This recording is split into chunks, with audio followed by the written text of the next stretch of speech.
were with us a couple of weeks ago. I half apologize and mostly explain. We had to, with our schedule this year, when we start at 9 a.m. Mountain Time, we are finding more people than ever before who are teaching or participating in one way or another who have a 10 o'clock meeting. And so there are going to be times when we just have to finish at 10 o'clock. And I'm sorry for that. We apologize for that. We'll just work with it as we can. And whenever we have a chance, like we do today, to continue the chat, we'll do that. It looks like Dalton had to hop off. I think that he had to ask him. Oh, too bad. Okay. I think he had to run off actually and teach, because it's not Sabbath, right? In Israel, it is a working day for him. Yeah. Oh. All right. Well, we'll miss him, but I want to go back. Just there was a comment from the chat kind of early in your lesson when you were asking about kind of how we'll be comforted, when, by whom. And there's just a comment, which we've also kind of brought out already, this idea of community being a big element of how and by whom we are comforted. And he also says mourning is not a one-time or short-term event. So when needs to be whenever the mourning resurfaces for the mourner. Mm-hmm. I like those thoughts. And I was thinking to this idea of community. My husband and I were talking last night as we're preparing for our primary lesson later today. And thinking about like baptism and water, and I was reflecting on kind of what baptism was, kind of this moment, this kind of famous moment of baptism of the waters of Mormon. There's like it's such a community event, right? That there's so many people who are gathered and witnessing, and it's outside in the natural world, and kind of this idea and thinking about Christ being baptized in the River Jordan, and that putting him kind of going down into the depths of kind of the natural world, right? And being, part of this flow, this stream of larger creation. And I think there's something really important with that as we think about these baptismal covenants and mourning and being a witness. Right. From my own experience, this is what complicated our own story of grief, is that the very week that we lost our son, we were moving from country to country. So we were leaving a community that knew us and had to forge a new community. And that ended up being rather problematic. I didn't anticipate it as being problematic because I'm an independent gal. How many times had I done this? I can make new friends. I can figure things out. But to not have someone who knows the entirety of one's narrative, it puts one in a very vulnerable situation. And you're already vulnerable when you've experienced a major loss. So I learned, and it really was a buffeting of my pride. I had to learn that I needed people, like I needed oxygen. I ached for people. And I think this is why we are called, why we pass the sacrament to one another, why we stand as witnesses at these ordinances. We're witnessing with one another. We're there to remind one another maybe what we promised and who we are. And we need to show up for one another. We need to show up.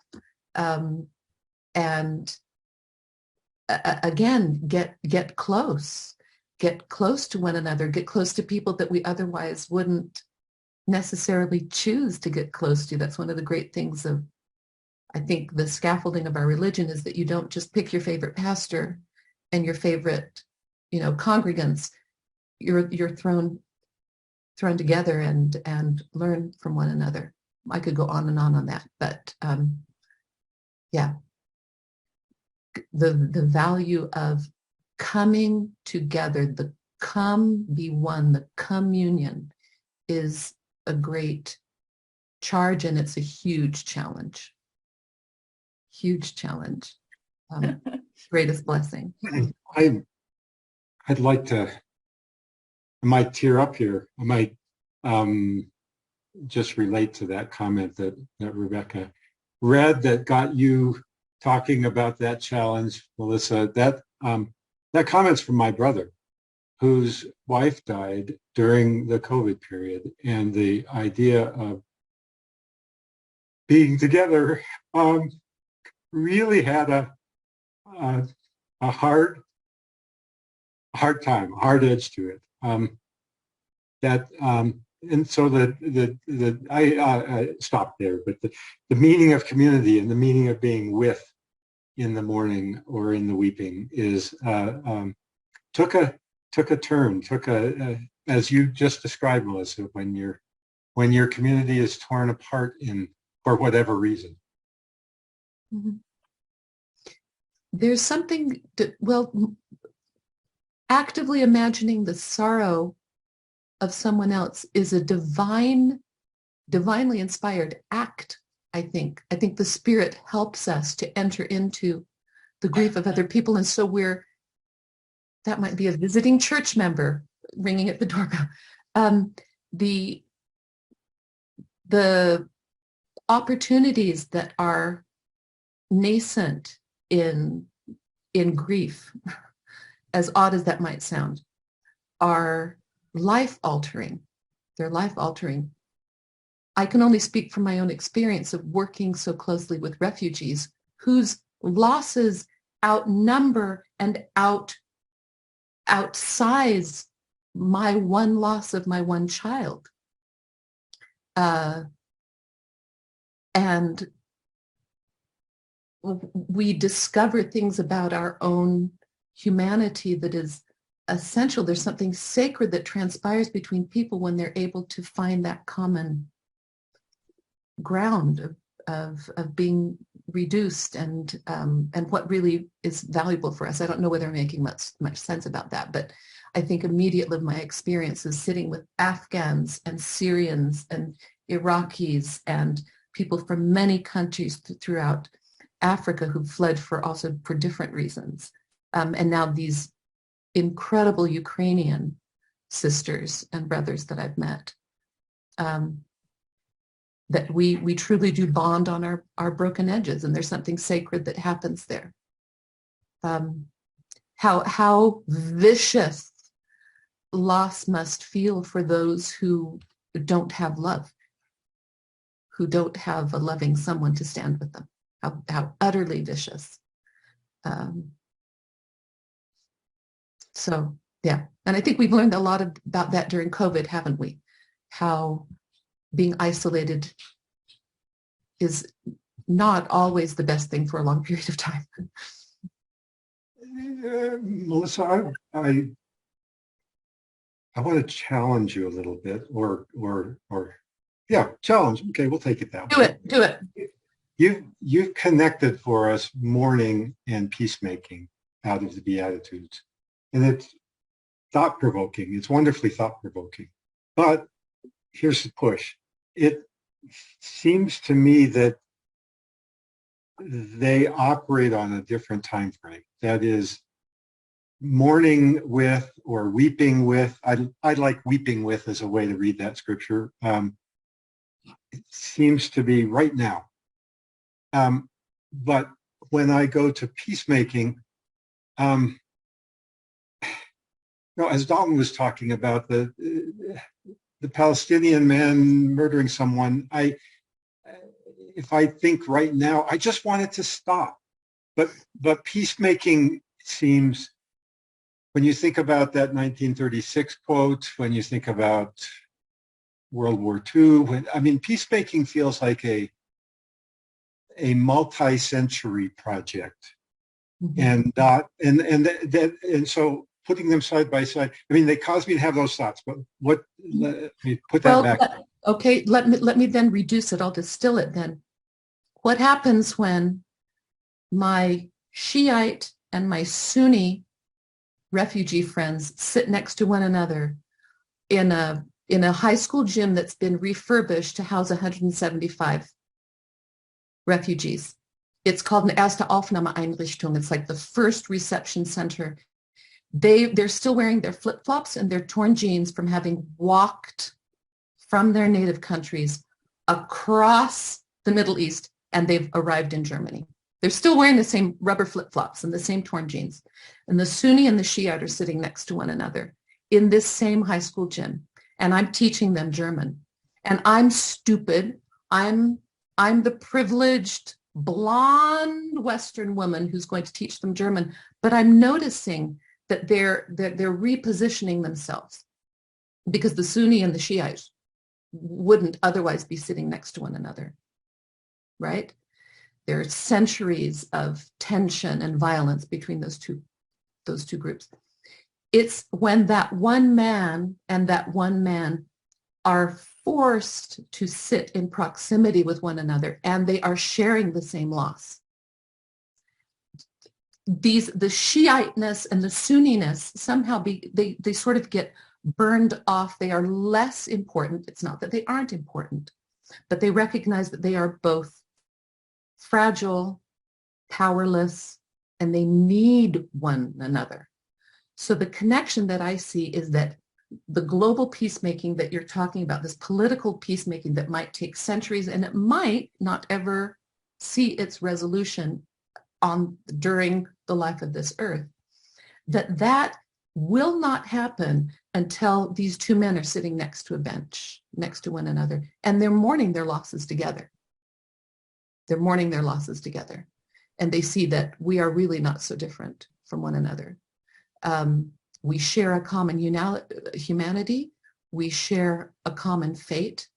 And this other thing that has riven our culture for as long as we have known it, this inherited antipathy, is less important than finding unity with one another. I've observed it happening.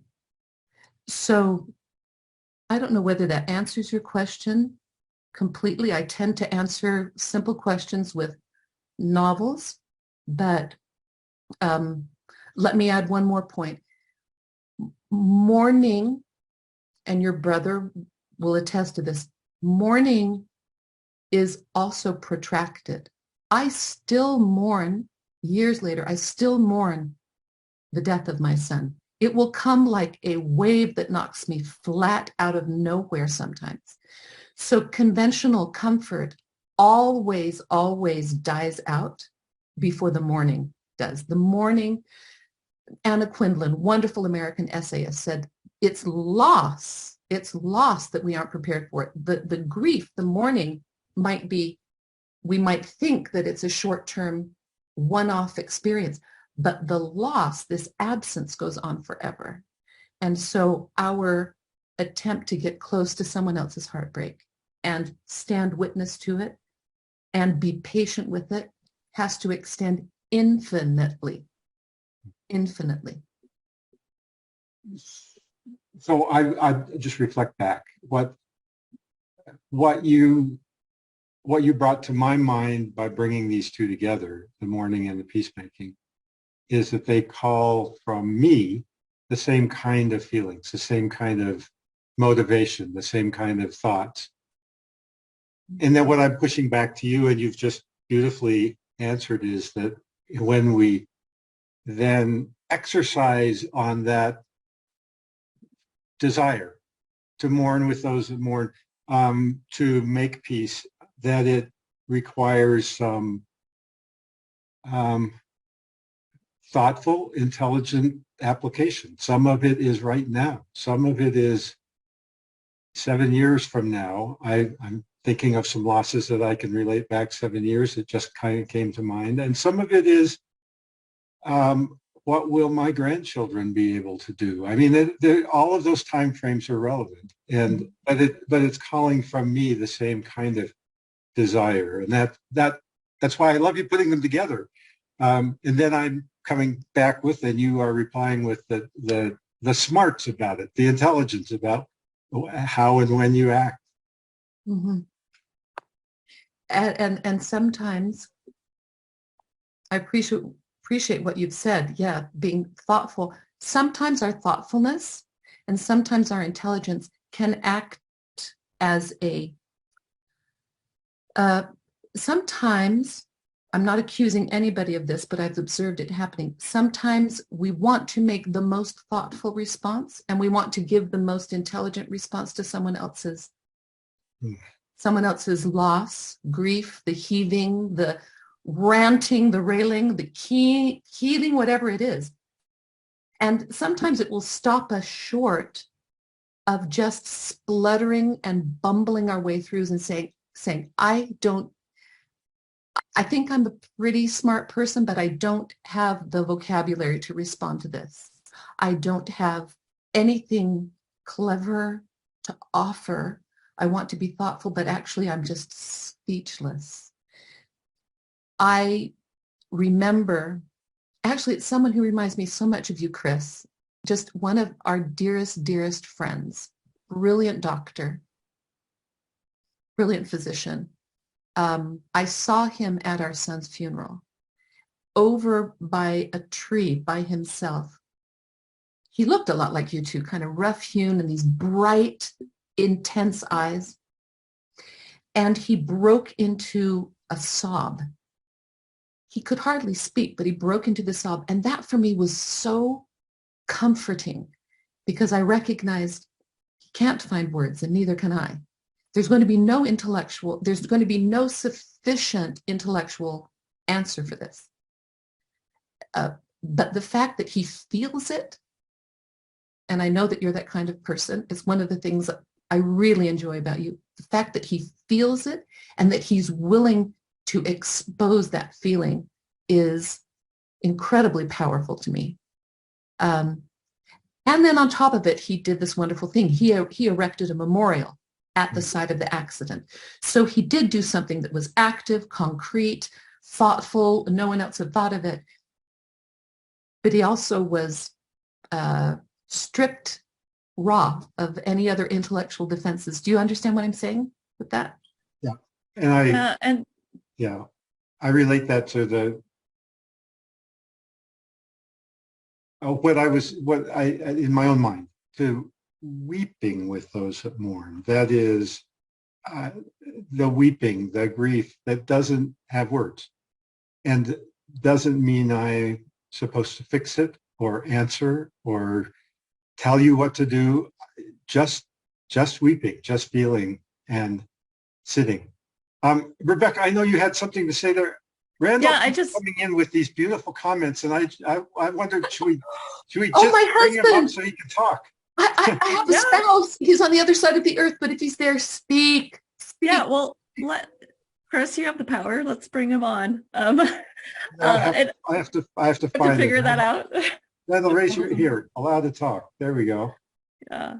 So I, that fits too. And, I'm relating this part of the conversation to what Dalton said about, what we think our role is. And then, the Beatitudes really telling us, reminding us what really the role is, to mourn, to comfort. And it doesn't, we think that it's got to be this other kind of response. But it's just right. I think of that presence. Yep. Yeah. It's that presence. With us here. Randall, hello. Hey. Well, it's good to see you. Hello. I've been listening to the whole thing. Okay. Share. No, I put a comment in there. Did you see it? For you. I didn't. Randall, that's why we promoted you to panelist, so that you can. I like that. I've been promoted. I really like that language. Yeah. I hope it comes with a salary increase. Yeah. No, I was listening to your question about peacemaking as longer term, whereas mourning feels really short term, like immediate. And I was sharing there in the comment something that happened to me when I was traveling in Israel a decade ago.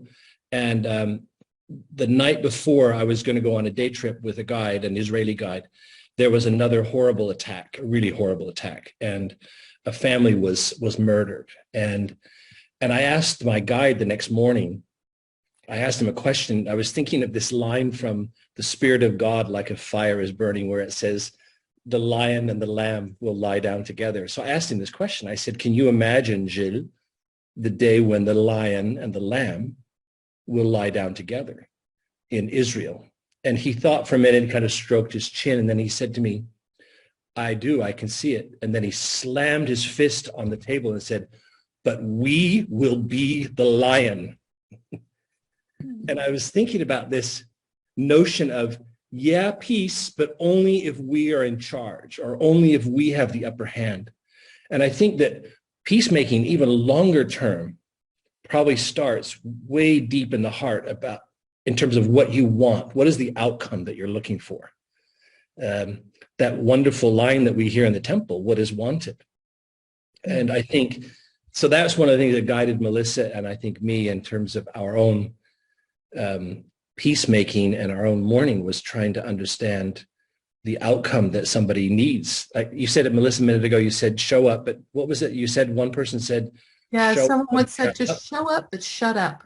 Just show up, but shut up. You don't have to, expound. You certainly don't need to bring some refrigerator magnet quote. Just show up and then shut up.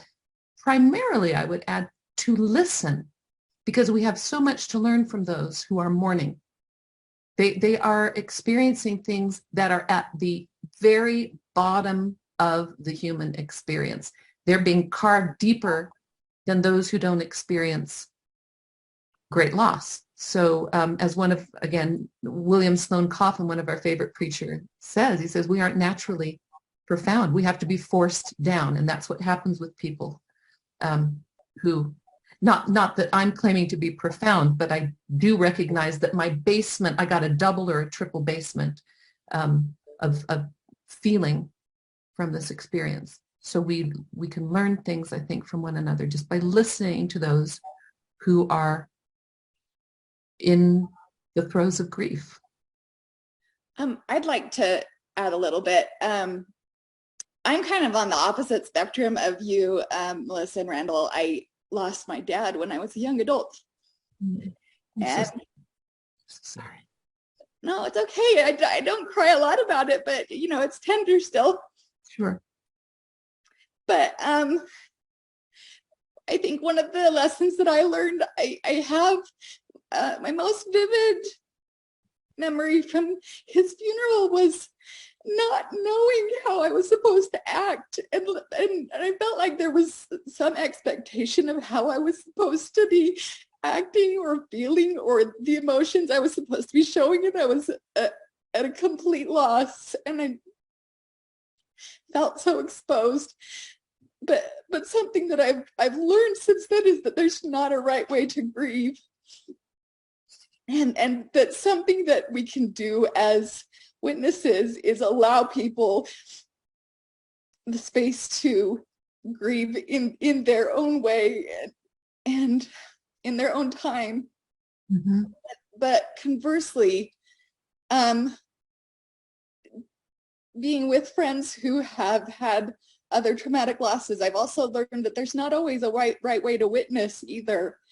Right. There are definitely better practices, right? Certainly. But there's also just showing up, even if it's awkward, and even if you just sit there for a long time, or just text them "I love you," or it's startling how big of a difference that can make to people. Oh, I can say yes to everything that you've said, because grief, major loss is in and of itself isolating. You feel isolated. Suddenly it pulls one out of normal beingness. You feel suddenly, the widows of the 9/11 first responders formed a group, and they said, we had to have each other because we all spoke Martian. We all were from another planet, and maybe anybody on this, that's in this group right now, if you think of your own loss, you remember the experience of being somehow disconnected from the normal way of being, normal life, and not able to connect with people around. That sense of isolation is softened when someone, just like you said, Molly, is just there. They don't need to do anything. And if they need to leave, then they leave. They get the cue, now is time to go. We don't need to ambush these people. But also for me, getting just a little text, and I received so many from the most sensitive friends that said, I'm still thinking about you. Because you want your loss to be, back to Rebecca's comment, experienced in a community. The whole community is changed because of this thing that has shot through you. And that itself is comforting. It's why we need to stand next to one another and for one another. And remember, and there are some cultures that are older than LDS culture that have long-standing rituals that surround grieving. We haven't quite figured it. We have funeral potatoes. We got that one. We've got the funeral potatoes. But there are other cultures that have known that this is going to touch every human being's life. Let's figure this out. We need time. We need to sit Shiva. We need to do these different, rituals that will not only bless the grieving, but they will bind us together as a community. Our Botswanan friend told us that when her father died, they laid him out on a table in the kitchen and then put the table behind a transparent curtain.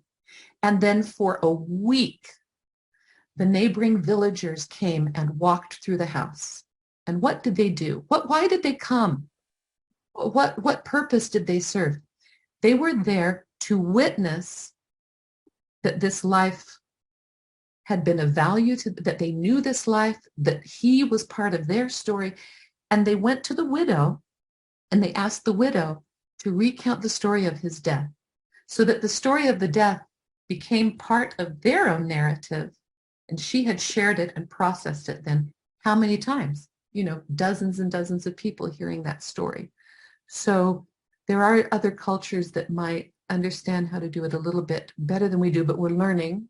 And you're right, Molly, there are things that we should know are probably not the best thing to do. I just mentioned William Sloane Coffin saying, do not preach to me and say this was the will of God. We never know enough to say that. And never, when we're talking about death or other major losses, do we use the word, well, just,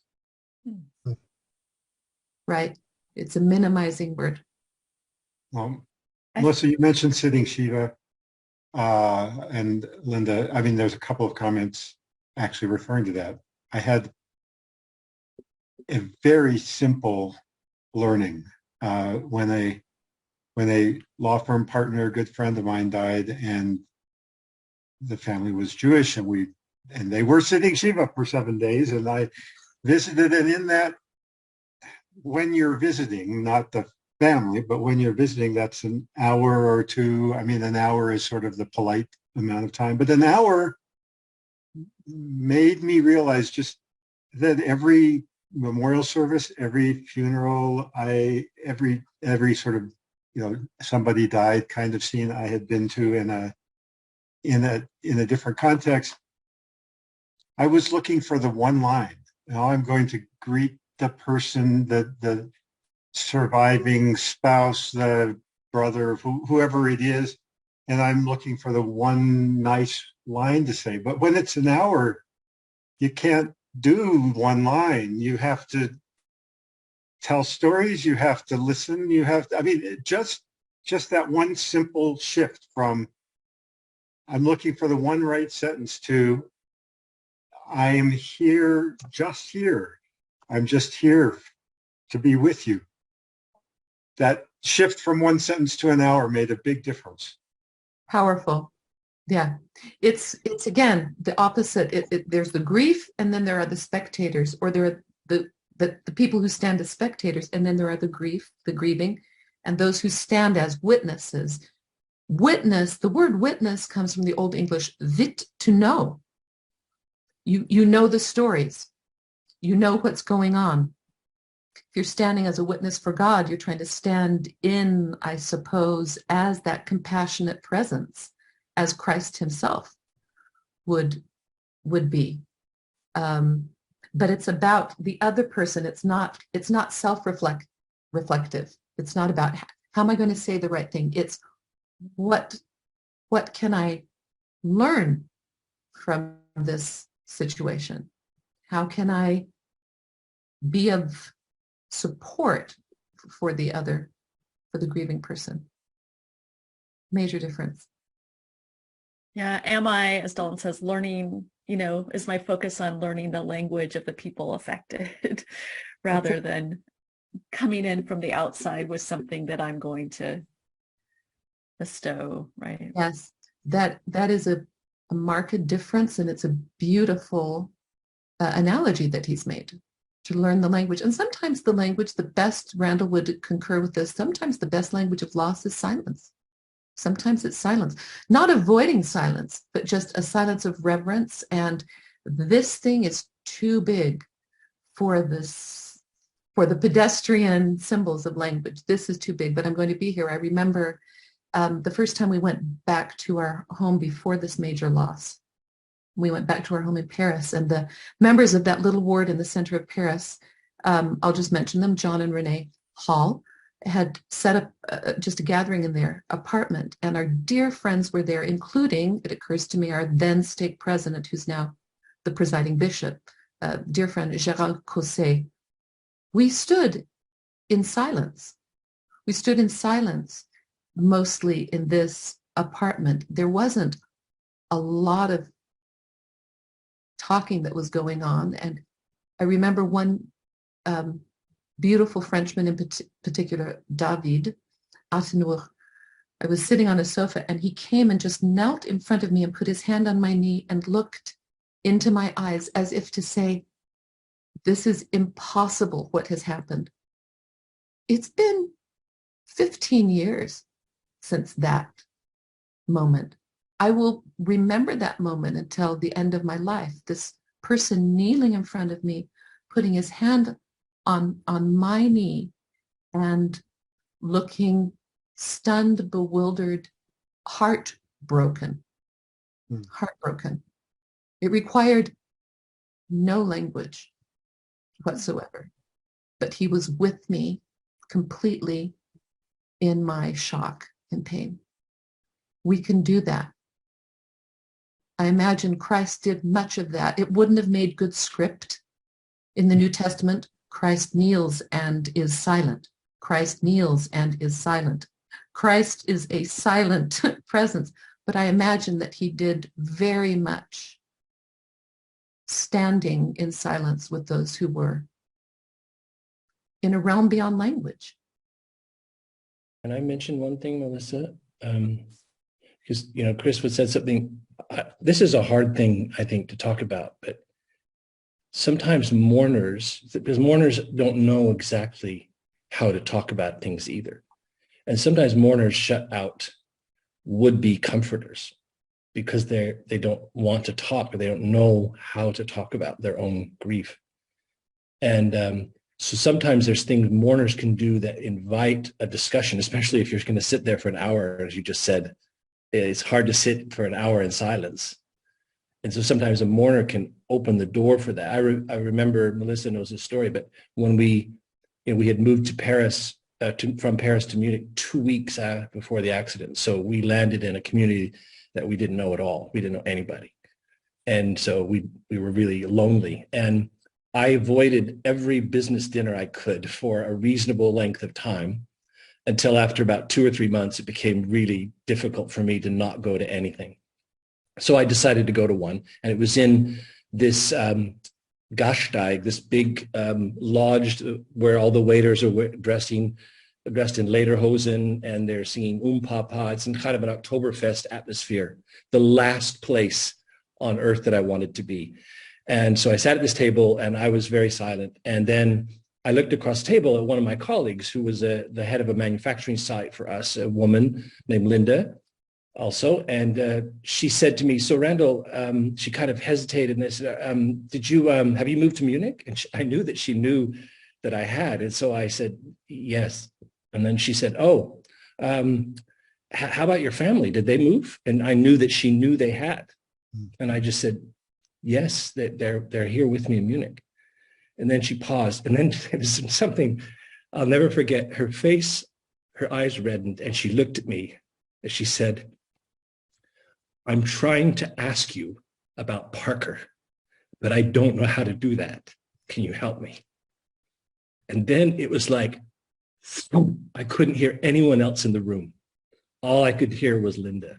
And we talked for over an hour and a half. She was a mother. She wanted to talk about her children. And it was the most beautiful exchange I had up to that point, because she was willing to risk it, you know, to get me to open up. And I think that was a huge lesson for me about the opportunities that mourners have to help comforters as well. Mm-hmm. And it is a risk. Peacemaking is a risk.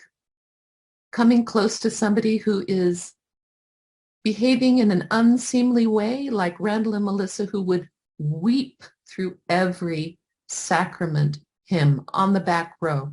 We must have terrified people. Terrified people. But you know what? I'm always looking for people who were silent on the back row now. Always. But we were probably a frightful sight. And I think that for those who did attempt to approach us and get close, as we've talked about, who took that risk, whose interest in us was greater than their self-interest, whose interest in us was greater than their self-interest, those people were blessed, and we were blessed. And we ended up leaving, I have to add this, this is important, we ended up leaving that particular community with deep, loving relationships with the people from there. So it's, again, a little laboratory that can help us see this thing that you point to, Rebecca, this essential role of community, that it is through relationships that we come to God. That's so hard. I wish we could do it alone, but it's through relationships that we come to know God, that we practice godliness, that we experience God moving in between us, that we see God in other people. It's in those relationships. Tough lesson. There's a James Baldwin quote that's been kind of running through my mind during some of our discussion. It's about kind of running toward the trouble rather than kind of standing back, like running toward the trouble that makes us afraid. And kind of what, you know, you were just describing, this kind of both mourners and would-be comforters kind of being willing to run toward the trouble, run toward the fear, run toward the pain, and that is what is healing and builds like this beautiful community that I love that. Well, at first I love James Baldwin, so he can do no wrong. I loved it, but I love that statement, and it makes me think immediately of when we lived in Paris. Across the street from our little apartment was the fire station. It's the premier secours. So everyone here probably knows that secours is your first aid, right? Those are your emergency responders. And that's what the word succor comes from. So the way that when we're called to succor one another, it's not that we stand by or we send only a Hallmark card and then we're never involved. It's I think the immediacy and the tempo with which we respond to conflict, or to some conflict globally, or conflict and pain in other people's lives, sends a message of how we esteem those people and that issue. It's to run towards it. I know not everybody is, it doesn't mean that we have to live impetuously. It's to say in a very deliberate way, I will not shrink. I will not shrink.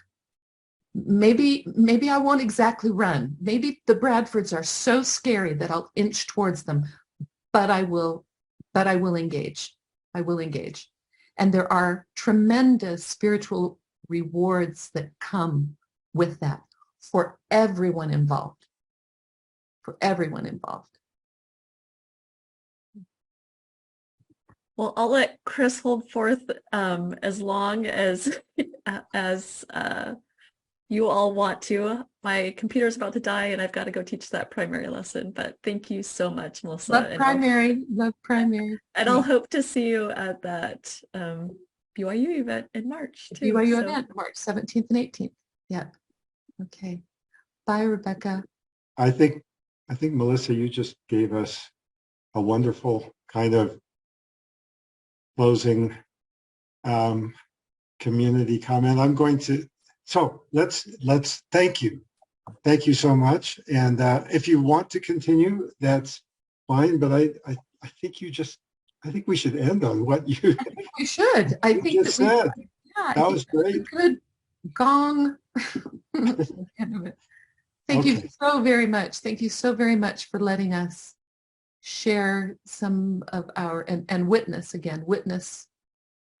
of the Savior's presence and love and the reality of his promises. Thank you for being with us. Randall, thank you for joining us. Thanks. Molly, I think we're down to just the four of us. Okay. Thank you, everybody, for sticking with us. I'll stop the recording and can't close the meeting. Thank you.